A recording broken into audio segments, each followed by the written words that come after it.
नमस्कार, KP news के bulletin में आपका स्वागत है। चलिए शुरू करते हैं आज की खबरों का सिलसिला। उससे पहले एक नजर आज की सुर्खियों पर डालते हैं। बीदर में लोकसभा चुनाव 2024 के मद्देनजर पुलिस मार्च।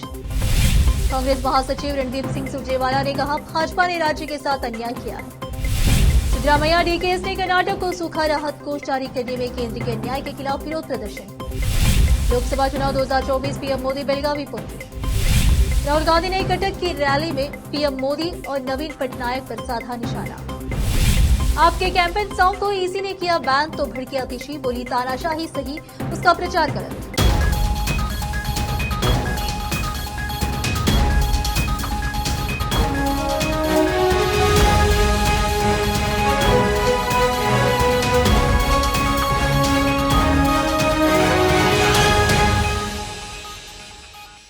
समाचारों का सिलसिला शुरू करते हुए देखते हैं समाचार विस्तार से। पहले देखेंगे स्थानीय समाचार। लोकसभा चुनाव 2024 के लिए जिला प्रशासन द्वारा सभी प्रकार के कदम उठाए जा रहे हैं। इसी के तहत आज शहर में पुलिस मार्च किया गया। यह मार्च शहर के विभिन्न क्षेत्रों से गुजरकर जिसका नेतृत्व जिला पुलिस निरीक्षक ने किया। पुलिस बल ने शहर में प्रदर्शन किया।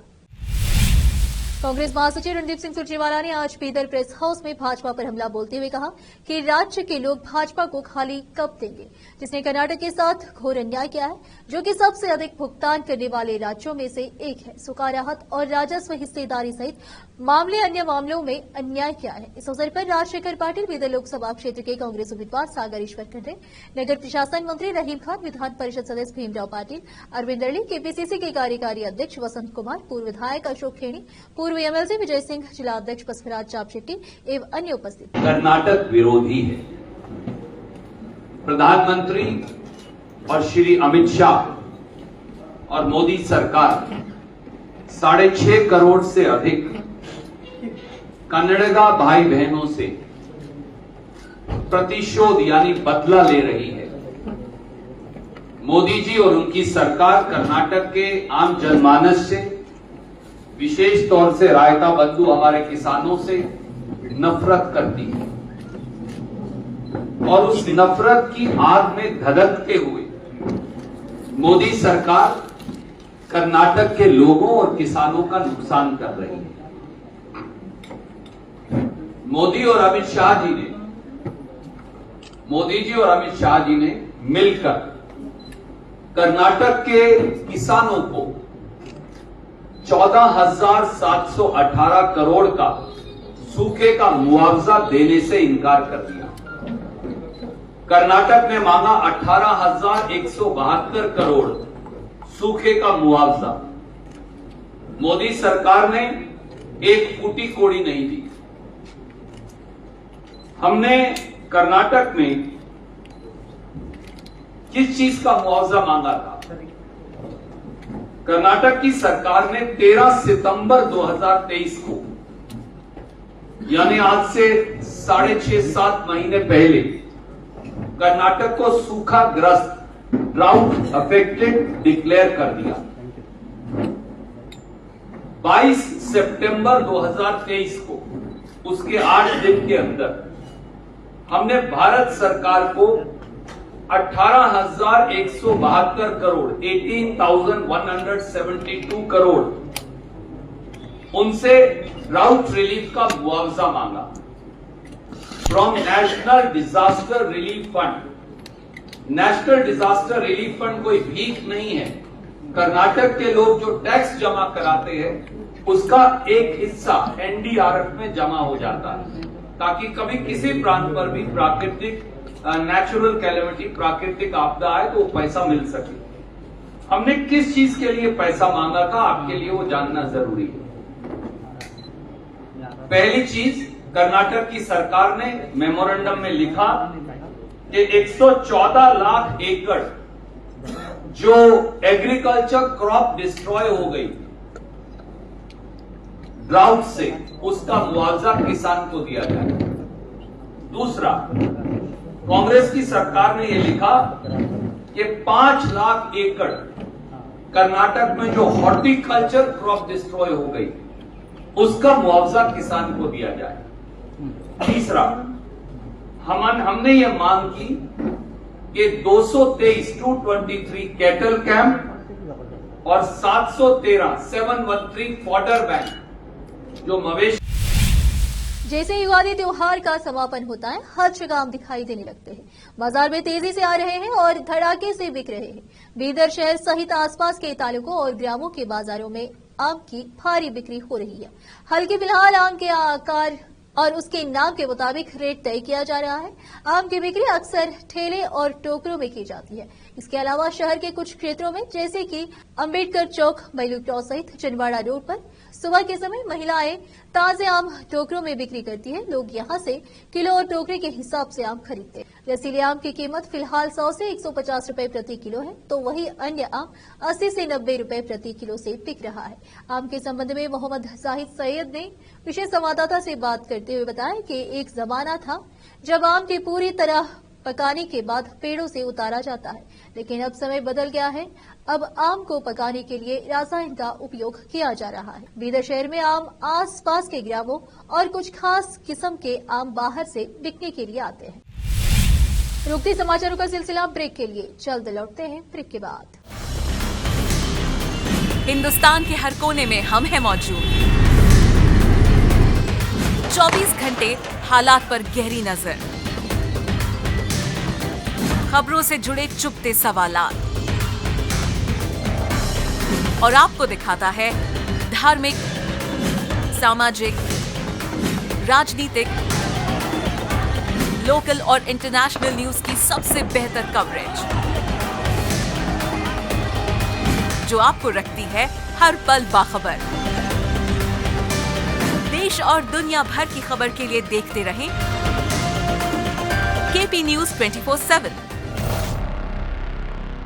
रहें केपी न्यूज 24/7।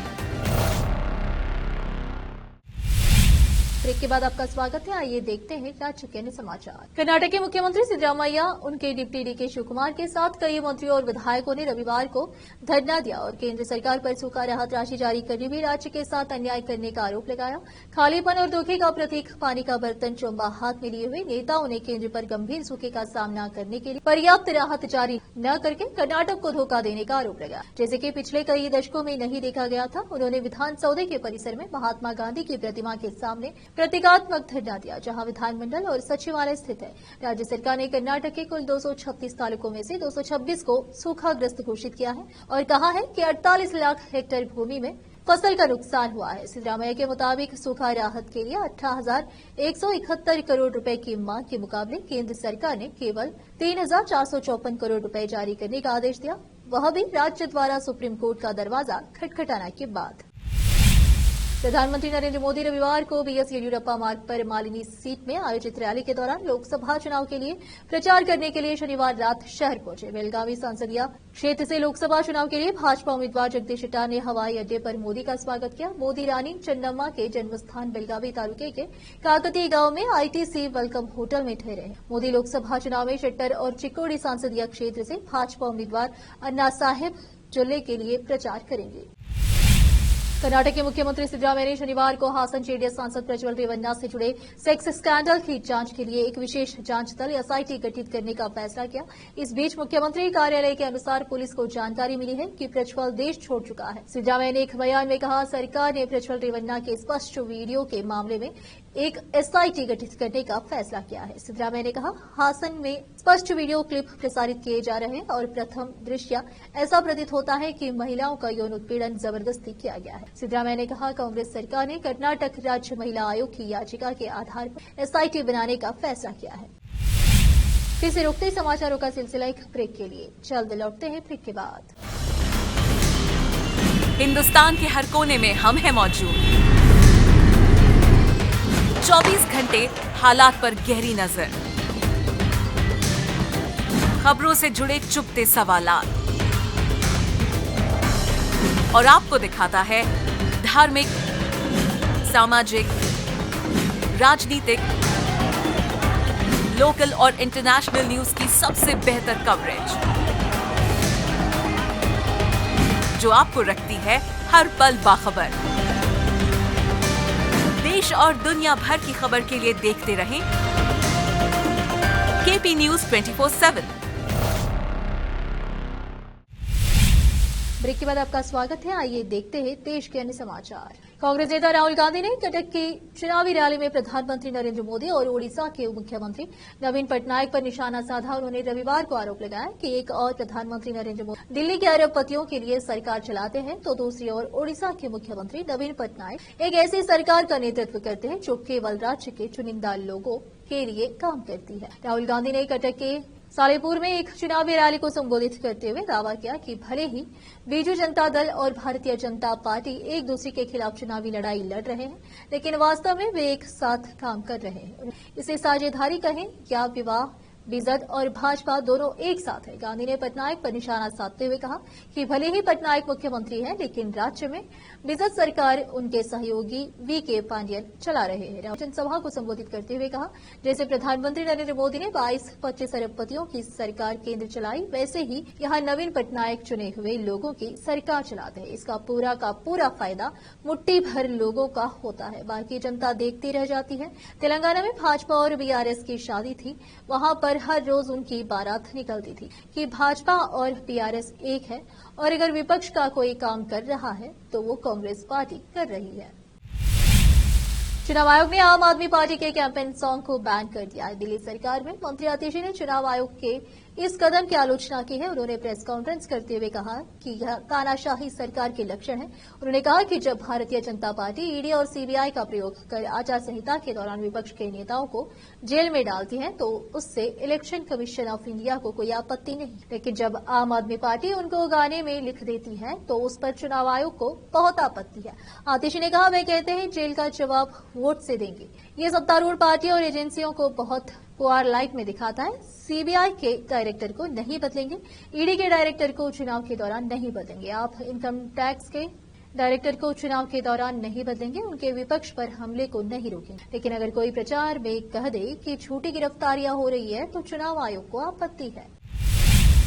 भारतीय चुनाव आयोग ने मणिपुर की बाहरी मणिपुर लोकसभा सीट के 6 मतदान केंद्रों में दोबारा मतदान कराने का फैसला किया है। इन सभी केंद्रों पर दूसरे चरण में 26 अप्रैल को मतदान हुआ था, लेकिन हिंसा की वजह से चुनाव आयोग ने 26 अप्रैल के मतदान को अमान्य करार दिया है। अब यहां 30 अप्रैल को 6 मतदान केंद्रों पर दोबारा मतदान होगा। तीसरे चरण का मतदान 7 मई को होना है और चुनाव आयोग के पास दोबारा मतदान कराने समय भी है।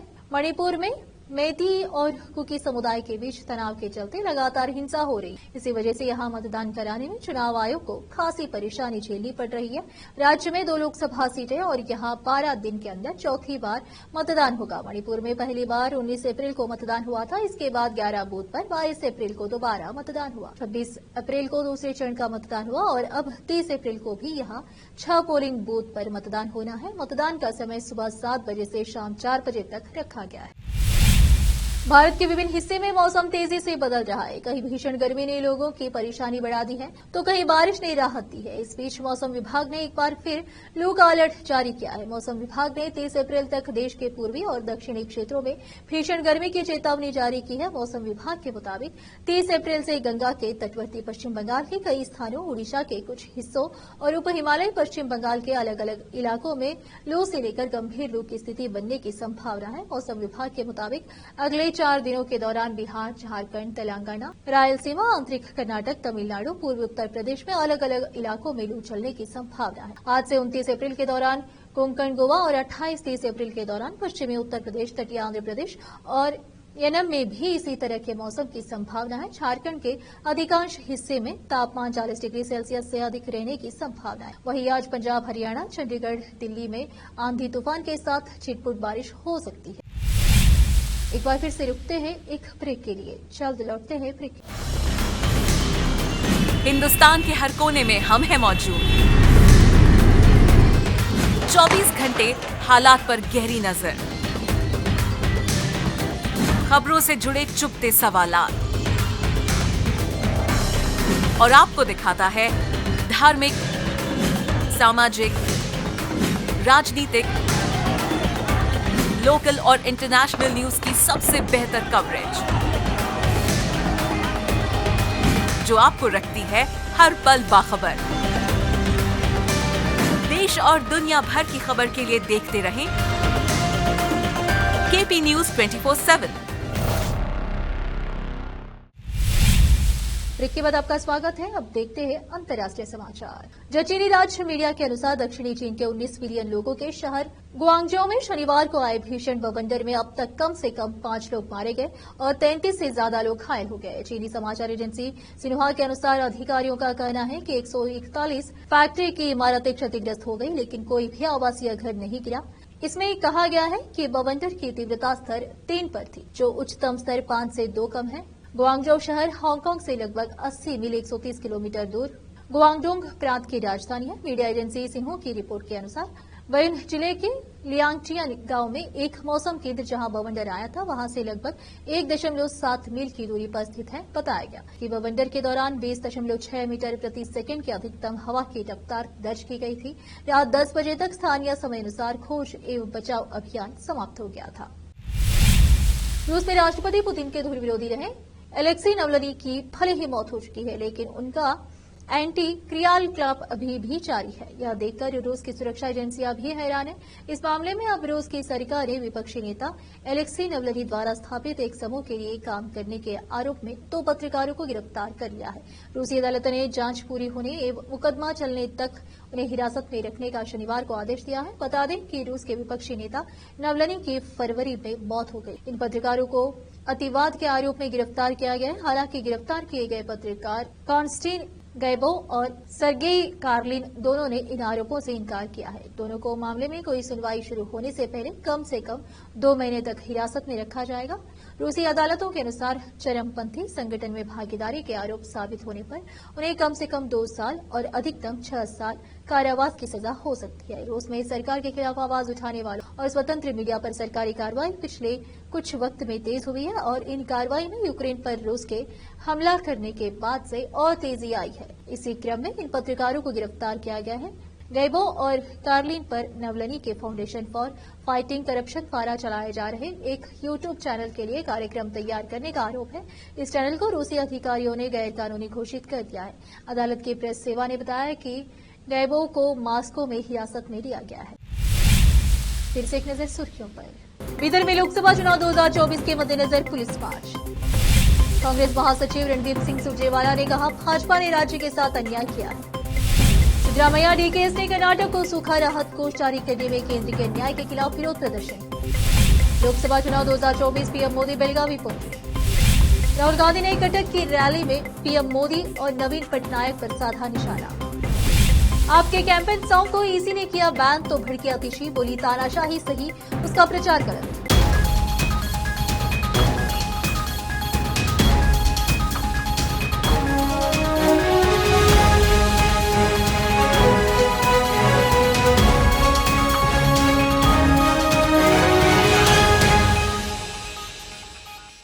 केपी न्यूज के बुलेटिन में आज इतना ही। आप देख रहे थे हमारा चैनल केपी न्यूज 24/7। धन्यवाद।